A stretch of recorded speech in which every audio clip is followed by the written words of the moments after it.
Welcome dear student, SM online class में आपका स्वागत है। और हम सोशल साइंस की बात कर रहे थे।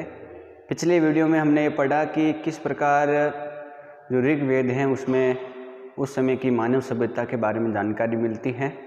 हमने ये जाना है कि वो जो युद्ध करते थे, जिनसे उनको अनेक प्रकार की वस्तुएं मिलती थी, जो धन मिलता था उनका, किस प्रकार वो आपस में बांट कर उनका प्रयोग करते थे, उनकी भी हमने जानकारी ले ली थी।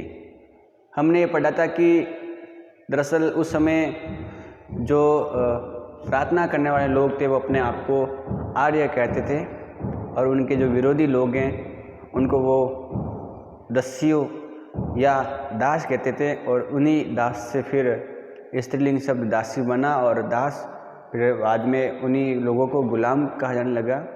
जो बड़े लोग होते थे वो उनको खरीदने का काम करते थे और वो उनसे कुछ भी काम करवा सकते थे। इस प्रकार से उस समय की ये कंडीशन थी। तो ये हमने जाना था।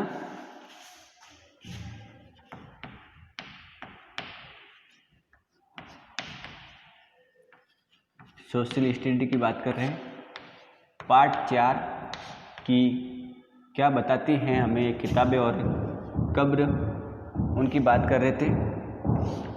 तो पहली बात तो कि आर्य किसे कहते हैं, ये आपका क्वेश्चन है। तो आप बोलेंगे कि वे लोग जो प्रार्थना करते थे उनको आर्य कहते थे। इनके विरोधी जो होते थे उनको ये आर्य लोग क्या कहते थे, उनको दास या दस्यु कहते थे। ठीक है, ये बात आपको बिल्कुल ध्यान में रखनी है।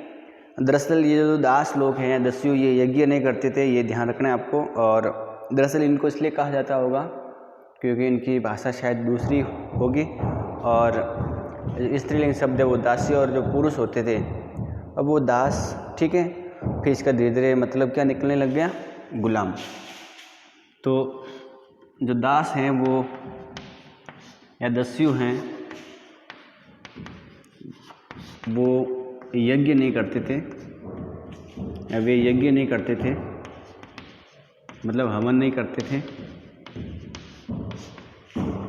ठीक है, और ये भी ध्यान रखना है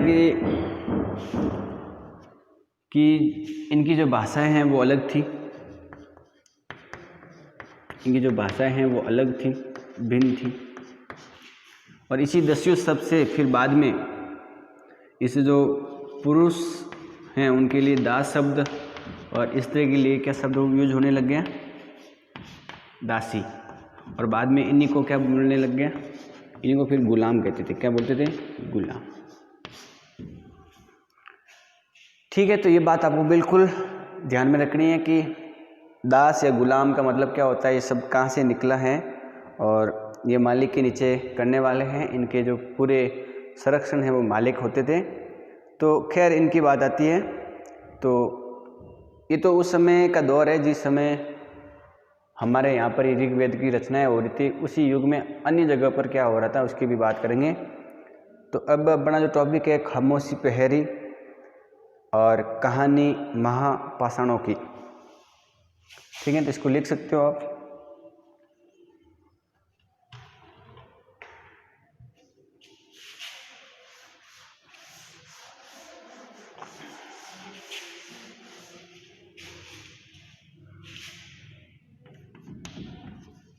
खामोशी पहेरी। पहरेदारी करना आपने सुना होगा। महा कहानी, ये भी बोल सकता हूँ, कहानी महापाषाणों की।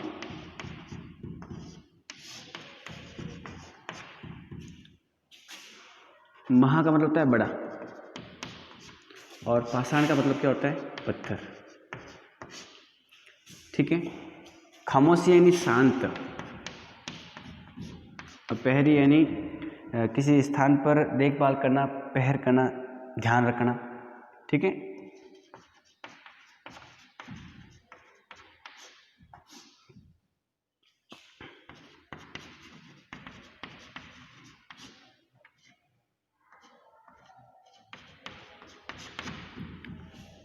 अब हमको ये समझना है कि जो खुदाई में बड़े बड़े पत्थर मिले हैं, दरअसल उनको कब्र कहा जाने लग गया, उनकी क्या कहानी है, उनके बारे में क्या क्या जिक्र आता है। तो जो पुरातत्वविद है उन्होंने खुदाई की, ऐसे अनेक स्थान खोदे जहाँ पर उनको बड़े बड़े पत्थर मिले, महा यानी बड़ा और पाषाण पत्थर को बोलते हैं। जो शिलालेख मिले हैं, जो बड़े बड़े पत्थर मिले हैं, ये उस जगह पर मिले हैं जहाँ पर लोगों को दफनाया जाता था। दरअसल वो उनकी क्या थी, कब्र थी। कब्र का मतलब ये होता है कि जिस जगह पर उनको दफनाया जाता है वहाँ पर जो पत्थर का जो भी बना हुआ है उनका छोटा सा घर, जिसमें व्यक्ति मरने के बाद में उसको वहाँ डाल देते, दफना थे, वो कब्र होती थी। तो वहाँ पर ये जो कब्र मिली है लगभग 300 साल पुरानी, इसकी भी बात करेंगे। और ये जो कब्र मिली है भारत के दक्षिण भाग में, कश्मीर भागों में, उत्तरी पूर्वी इलाकों में मिली हैं, ये ध्यान रखनी है। तो ये जो कब्र हैं कहीं पर अपन को ज़मीन में दिखाई देती हैं और कहीं पर ज़मीन के बाहर दिखाई देती हैं। तो ये बात आपको समझनी है कि पुरातत्वविदों ने जो कब्रें खोदी हैं बड़े बड़े पत्थरों की बनी हुई, वो अपन को भारत में कहाँ कहाँ मिलती हैं। तो एक तो मिलती है अपन को दक्षिण भारत के अंदर, ये कब्रें मिलती हैं बड़े बड़े पत्थर की बनी हुई, ठीक है, दक्षिण भारत हैं एक तो। और आपको याद रखना है उत्तरी पूर्वी इलाकों में। और आपको ये भी ध्यान रखना है कि जो कश्मीर इलाका है वहाँ पर भी ये प्रकार की बड़े बड़े पत्थरों की क्या बनी हुई है, कब्रें मिली हुई हैं। दरअसल ये जो पत्थरों की कब्र मिली हैं जहाँ पर लोगों को दफनाते थे, ये एक तो ज़मीन के बाहर मिली और ज़मीन के अंदर मिली है। तो ज़मीन के बाहर भी मिली है और ज़मीन के अंदर भी मिली है।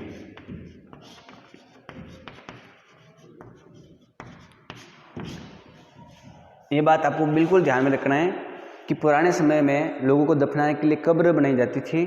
ये कब्र जो बड़े बड़े पत्थर की बनाई जाती थी, ये कहीं पर ज़मीन के अंदर मिली है, कहीं ज़मीन के बाहर मिली है। लेकिन भारत में कहाँ मिली है, तो ध्यान रखना है कि दक्षिण भारत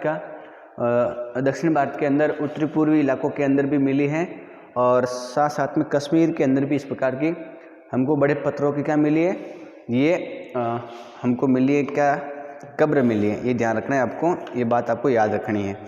तो इसमें आपको कोई समस्या नहीं होनी चाहिए। पुरातत्वविदों ने जहाँ पर भी कब्रें खोदी हैं उनके आसपास में गोल गोल और गोलाकार के रूप में पत्थर सजाए हुए हैं। इसका मतलब ये हुआ कि ध्यान से व्यवस्थित कब्र बनाते थे और कहीं पर पत्थर खड़े मिले हैं, ठीक है। और जो सभी एक रूप से हम समझ सकते हैं कि यहाँ पर क्या है, कब्र हैं। आपने अगर देखा होगा जैसे किसी के ऐसे कब्र बनाई है, ठीक है, और यहाँ पर इस प्रकार से एक पत्थर खड़ा कर देते हैं। इसका मतलब ये जो कब्र है वैसे वैसे पुरातत्वविदों ने जो खुदाई की है वहाँ पर इस प्रकार से खड़े पत्थर मिले हैं। कहीं पर बीच में इस प्रकार से खंड बनाकर चारों तरफ गोल गोल पत्थर सजाए हुए हैं। तो इनको देखकर अपन को लगता है कि ये सब कब्र है। भाई कैसे पता लगा कि कब्र है, तो इनको जब देखते हैं, जो इनकी जो कंडीशन है, वो जब खुदाई करते हैं तो अपन को इस प्रकार से मिलती हैं, तो हम समझ सकते हैं कि ये कब्र है। हम ये भी समझेंगे ये कब्र कैसे बने होंगे, बड़े बड़े पत्थर लाए होंगे, उनको व्यवस्थित काटा होगा, तराशा होगा, फिर सजाया होगा, फिर उन्होंने इतनी बड़ी बड़ी क्या बनाई है, ये कब्र बनाई है। इन कब्र में पुराने चीज़ें भी मिलती हैं, उनकी भी हम बात करेंगे। कुछ सामान मिलता है, उस सामान की भी बात करेंगे, ठीक है। साथ साथ में जो मृतक हैं, जिस व्यक्ति को उस कब्र में दबाया जाता है, उसके साथ में मिट्टी के बर्तन भी, जो लाल और काली मिट्टी से बने हुए बर्तन दफनाते थे, उनके साथ साथ में ये भी ध्यान रखना है। और साथ में ये भी आप याद रखें कि खुदाई के अंदर हमको लोहे के औजार भी मिले हैं और घोड़े के कंकाल भी मिले हैं। साथ साथ में हमको पत्थर के और सोने के या चांदी के गहने भी मिले हैं, पत्थर के सामान भी मिले हैं। तो ये सारी चीज़ें आपको याद रखनी है कि ये जो कब्र हमको मिलती हैं बड़े बड़े पत्थरों की, किस प्रकार की बनाई हुई हैं, इसमें क्या चीज़ें मिलती हैं। तो ये आप जगह का नाम ज़रूर लिखना। और कब्र के अंदर ये चीज़ें कौन कौन सी मिलती हैं उसकी बात करते हैं।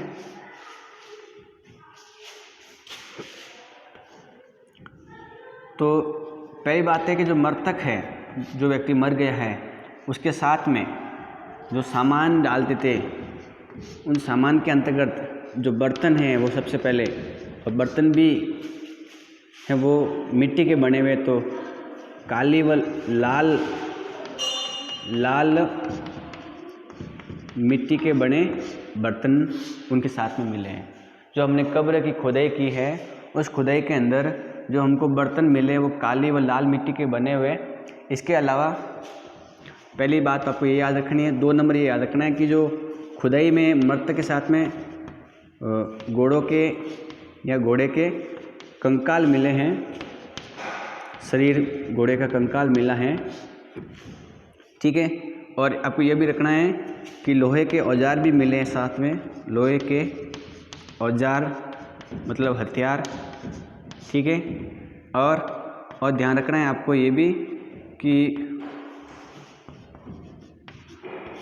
ठीक है, पत्थर व सोने चांदी के गहने भी मिले हैं, गहने आभूषण जिसको बोलते हैं। ये सारी चीज़ें हैं जो मृतक के साथ में मिली है। कहाँ मिली हैं? कब्र में, ठीक है। और कब्रें कहाँ मिली हैं हमको उनको?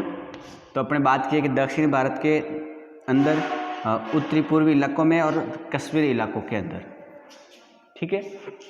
ये कब्र हैं कैसे बनाई जाती थी? कहीं पर इस प्रकार से पत्थर लगाया जाता था, कहीं इस प्रकार से घर बनाकर बड़े बड़े पत्थर से उसके चारों तरफ बड़े बड़े गोल गोल रूप में या पत्थर गोल गोल रूप में सजाते थे। तो ये जो कब्र मिली हैं बड़े बड़े पत्थरों की, इसकी कहानी अपन पढ़ रहे हैं, इनके बारे में अपन को पता लगता है। तो इसके अंदर जो मृतक मिले हैं, जो उसके साथ में हमको बर्तन मिलते थे काली व लाल मिट्टी के, घोड़े के कंकाल भी मिले हैं, ठीक है। लोहे के औजार भी मिले हैं, पत्थर के औजार मिले हैं, और इसके साथ साथ में सोने चांदी के गहने भी मिले हैं। तो ये बात आपको बिल्कुल ध्यान में रखनी है कि उस समय जो भी हमको पुराने समय की जो वस्तुएं मिली हैं उसके अंतर्गत मृतक के साथ में कौन कौन सी वस्तुएं मिली हैं। तो ये हैं हमारी उस समय की जो कब्र हैं जिनसे हमको ये जानकारी मिलती हैं। तो क्योंकि पाठ का नाम भी क्या है कि क्या बताती हैं हमको ये किताबों में हमने वेदों के बारे में पढ़ा, विशेषकर ऋग्वेद की जानकारी ली, और किताबें और कब्रें। तो कब्र की बात की अपने कि इन कब्र के अंदर हमको घोड़े के कंकाल मिलते हैं, मृतक के साथ में बर्तन मिलते हैं जो लाल और काली मिट्टी के बने हुए, लोहे के औजार भी मिलते हैं, और पत्थर और सोने के या चांदी के गहने भी मिलते हैं। इसकी बात कर ली। अब आप ये लिखो ताकि आपको याद रह सके और याद करना है।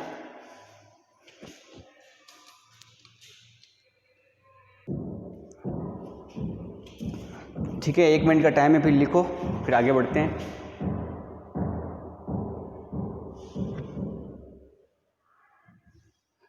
ठीक है, लिख लिया होगा। आगे अपन बढ़ते हैं। जो अपन को एक कब्र मिली है जिनसे ये सामान मिलता है, तो इससे क्या अनुमान लगाते हैं? पुरातत्व जो विद हैं, ठीक है, वो क्या कहते हैं इनके बारे में। तो जो अगला टॉपिक है, लोगों की सामाजिक असमानताओं के बारे में किसे पता लगता है? तो लोगों की सामाजिक असमानताओं के बारे में, असमानताओं के बारे में पता।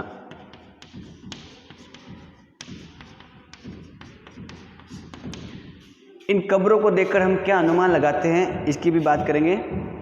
तो जिस जगह पर कंकाल मिले हैं मरे हुए व्यक्ति के, जिन कब्र के अंदर, इसका मतलब ये हुआ कि जिस जगह पर कंकाल मिला है और दूसरी जगह पर भी कंकाल मिला है, तो उन दोनों के अंदर असमानता है। एक ही जगह पर 2 कब्र मिली, एक में कंकाल के साथ में ज़्यादा वस्तु दफनाई गई हैं और दूसरे में कम दफनाई गई हैं। तो क्या अनुमान लगाते हैं अपन? एक उदाहरण की भी बात करेंगे। जो ब्रह्मगिरी है दक्षिण भारत में, वहाँ हमको कब्र मिली।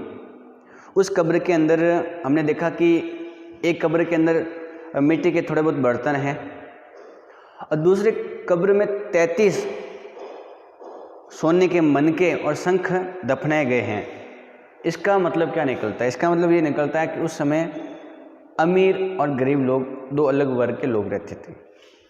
क्या आपको पता लगता है कि जो हमको एक कब्र मिली है, उन जो कब्रें मिली हैं विशेष कर ब्रह्मगिरी में, दक्षिण भारत के अंदर जगह है ब्रह्मगिरी, अपन उदाहरण से समझ रहे हैं। वहाँ जो अपन को एक कब्र मिली है, पहली कब्र, इसके अंदर जो कंकाल है मृतक के साथ में कुछ मिट्टी के बर्तन ही मिले हैं बस।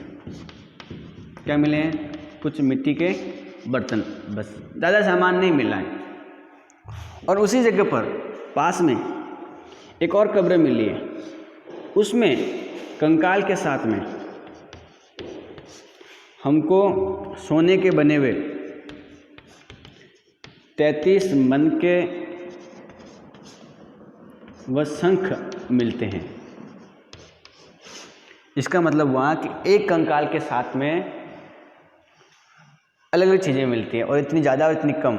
दरअसल पहले तो ये मानते हैं कि जो कंकाल के साथ में जो वस्तुएं मिली हैं कब्र के अंदर, वो खुद यूज़ करने वाली, जो आदमी जो यूज़ करता होगा वो उनको मरने के साथ में, उसको मरने के बाद में उसके साथ में दफना देते हैं।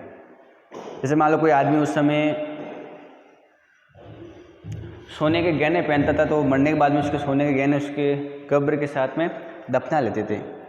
तो एक जगह पर दो कब्र मिली, जिसके अंतर्गत एक कब्र में कुछ मिट्टी के बर्तन मिले हैं, ज़्यादा सामान नहीं मिला है। दूसरी कब्र में सोने के 33 मनके व शंख मिले हैं। ये कहाँ मिले हैं? ब्रह्मगिरी, दक्षिण भारत में आया हुआ है।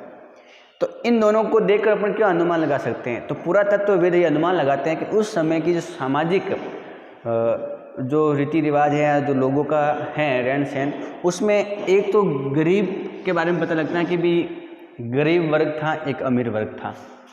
तो उस समय सामाजिक असमानताओं में एक तो हम अमीर वर्ग की बात करते हैं कि भाई अमीर वर्ग होगा, तभी तो यहाँ 33 मनके और सोने के मिले हैं।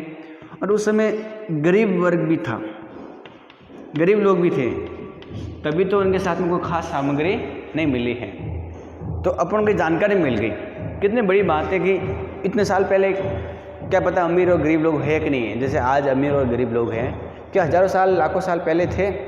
बिल्कुल थे। इन कब्रों को देखकर अपन अनुमान लगाते हैं कि भाई एक कंकाल के साथ में इतनी सामग्री मिलती है, एक के साथ में थोड़ी बहुत मिलती हैं। इसका मतलब जिसके साथ ज़्यादा सामग्री मिली है, सोने के मनके और शंख मिले हैं, इसका मतलब वो अमीर परिवार से था, बिल्कुल अनुमान लगा सकते हैं। और जिसके साथ में सामग्री कम मिली है, इसका मतलब वो गरीब परिवार से था। तो ये अपने लोगों की सामाजिक असमानताओं के बारे में पढ़ लिया है उस समय।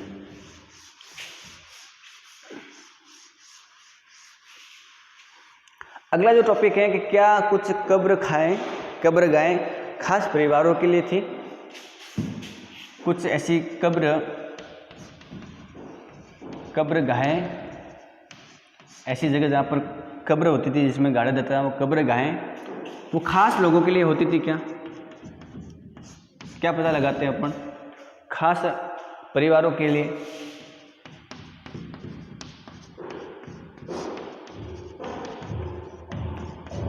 ये टॉपिक अपन को समझना है। मतलब क्या कुछ कब्र गायें खास परिवार के लिए होती थी। तो जो बड़े बड़े पत्थरों से जो हमको बड़ी बड़ी कब्र मिली हैं, जिसके अंदर हमको कंकाल मिले हैं, तो बहुत सारी ऐसी कब्र हैं जहाँ एक से अधिक कंकाल मिले हैं। तो ऐसा अनुमान है कि उसके जिनके अपन को कंकाल मिले हैं वो एक ही परिवार के होंगे। एक कब्र में ज़्यादा कंकाल मिले, एक कब्र में ज़्यादा लोगों को दफनाया गया है, इसका मतलब वो उनके परिवार वाले कि भाई एक बड़ी सी कब्र बना दी, उसमें जाने का रास्ता होता था जिसको पॉट हॉल कहते थे, ठीक है। और एक व्यक्ति मर गया तो उसको दफना लिया, और उसी परिवार में कोई दूसरा मर गया तो उसी कब्र में जिसको पहले वहाँ दफनाया है उसी के अंदर दूसरे को दफना लेते थे, ठीक है। तो इसका मतलब वो जो हैं वो एक खास परिवार के लिए होती थी, जो बड़ी बड़ी पत्थरों से बनी हुई कब्र थी।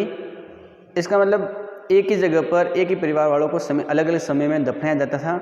इसके लिए कब्र को ऐसा बनाते थे ताकि आराम से अंदर एक सबको लेकर जा सकते हैं, दफना सकते हैं, अंदर डाल सकते हैं, और इस प्रकार से उन कब्रों के ऊपर निशान चिन्ह भी करते थे और दोबारा दफनाने की सुविधा भी थी।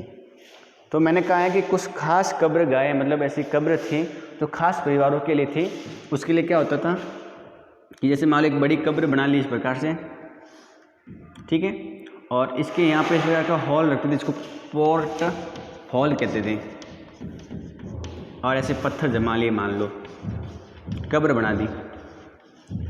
अब जब अपन खुदाई करते हैं तो अपन को एक जगह पर ज़्यादा से ज़्यादा कंकाल मिलते हैं, बहुत सारे मिलते हैं। तो हम क्या अनुमान लगाते हैं कि एक ही कब्र में ज़्यादा जो कंकाल मिले हैं वो एक ही परिवार के हैं। क्या हैं? एक ही परिवार के, ठीक है।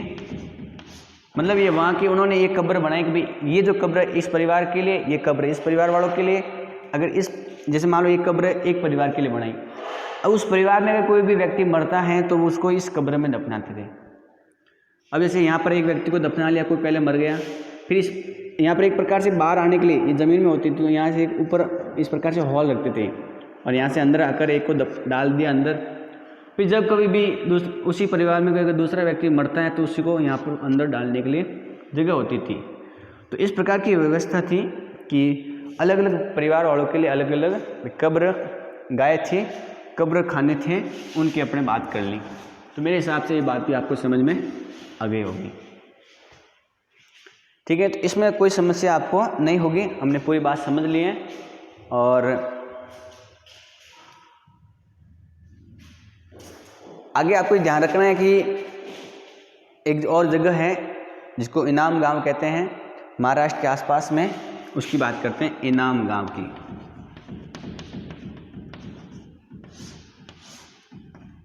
उसकी कौन सी बातें हैं? इनाम गांव में एक विशिष्ट व्यक्ति की कब्र, टॉपिक का नाम है इनाम गांव में एक विशिष्ट व्यक्ति की कब्र। तो इनाम गांव जो जगह है उसके पास में एक भीमा नाम की नदी है, उसकी एक सहायक नदी है गौड़। उसके किनारे पर एक जगह है जहाँ पर हमको लगभग 3600 साल से लगाकर 2700 साल पहले के लोग रहते थे, ऐसे हमको प्रमाण मिले हैं।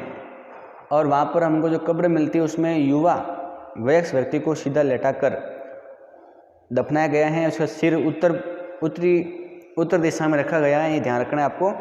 और वहाँ पर घर के अंदर ही दफनाते थे और साथ साथ में उनके बर्तन जो खाने पीने के होते थे वो रख दिए जाते थे।